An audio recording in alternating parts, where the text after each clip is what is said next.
Bismillah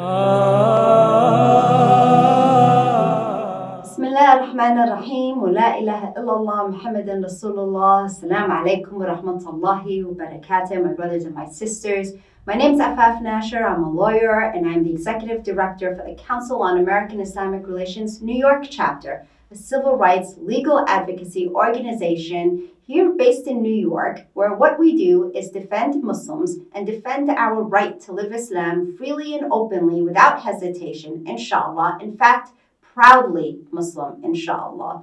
So, Ramadan Kareem to every single one of you who are here joining us on ITV during your fast or perhaps after your fast, depending on where you're watching this program and when. And we wish you a very Ramadan Kareem. May Allah subhanahu wa ta'ala accept all of your efforts and your endeavors during this holy month. We hope, inshallah, that the dhikr of Allah is always upon your tongue, in your heart, and in your mind, and that you're taking advantage of Allah subhanahu wa ta'ala's multiple exponential rewards, inshallah.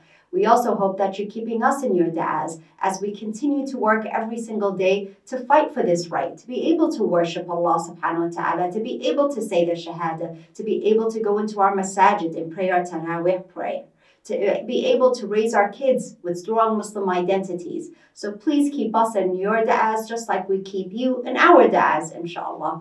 Today here on this ITV episode, what we'd like to talk about is political empowerment. Now, that can be a big topic because it comes in lots of different formats. But my brothers and sisters, we're going to keep it basic here. And why am I even talking about this during Ramadan? Why should we even approach this topic instead of talking about ibadah of Allah subhanahu wa ta'ala? A lot of people happen to say, you're not in a Muslim country. You don't have Sharia law there. Why are you even being involved in politics at all? What is this concept of civic engagement? Well, I'll answer those questions, my brothers and sisters. You see, the truth is that many communities have been marginalized, have been kept silent, and unfortunately become targets when we are not politically active. You see, this idea of being politically empowered is not just something that's done for the sake of being done. It's not just done because we just want to get involved in it, regardless of whether or not we live in an Islamic country. But rather, I think the Muslim community, especially here in New York, has been awoken to the absolute necessity of being politically empowered.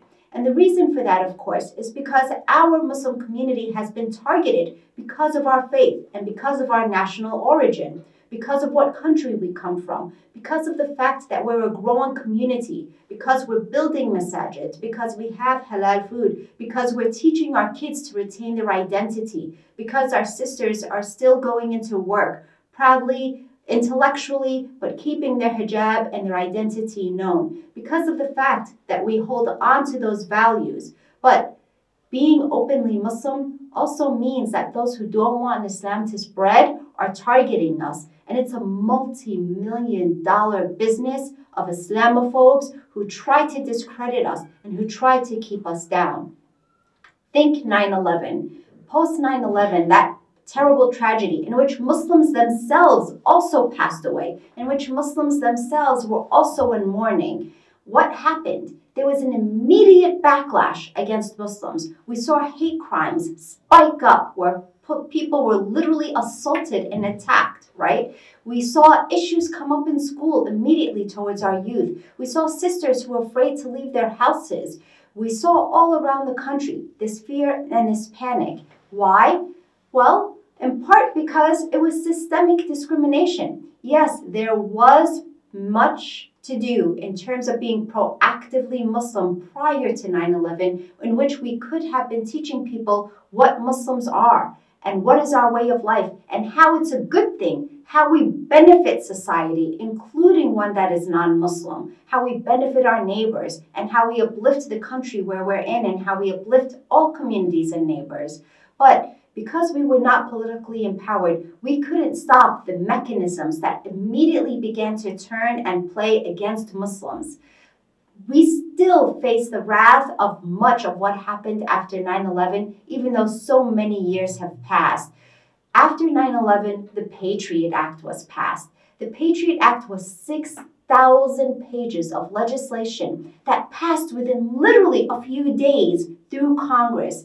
And we're still feeling the effects of the Patriot Act. Just think for a moment, even the name, the Patriot Act, assumes that those that the laws in there were designated to target are not patriots, that we're not really a part of this country, that we're others living here, and that we're deemed suspicious simply for the sake of our faith or what country we were born in or where our families came from. Yes, that is illegal, and yes, that's not a part of the freedom one would expect when they come to the United States.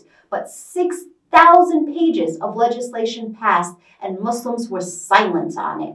Why were we silent on it? We had no political empowerment whatsoever in those days. Why? Well, I specifically remember many masajid actually telling us as Muslims prior to 9/11 not to even to bother to vote. There were many different opinions that were telling us not to become politically engaged.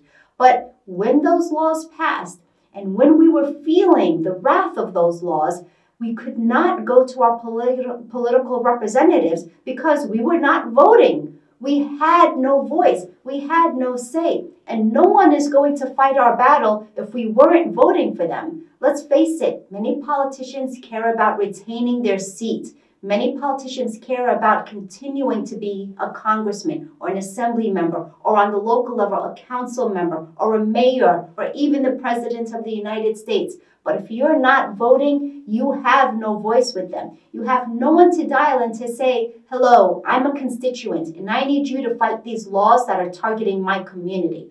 So my brothers and my sisters, part of Care New York's objectives is to make you all register to vote, is to make you all powerful in your political voice towards those that supposedly represent your interests.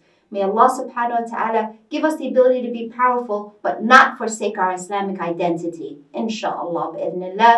And jazakumullah khairan. Keep us in your da'as. This is your sister Afaf Nasher, and I'll see you at the next episode here on ITV.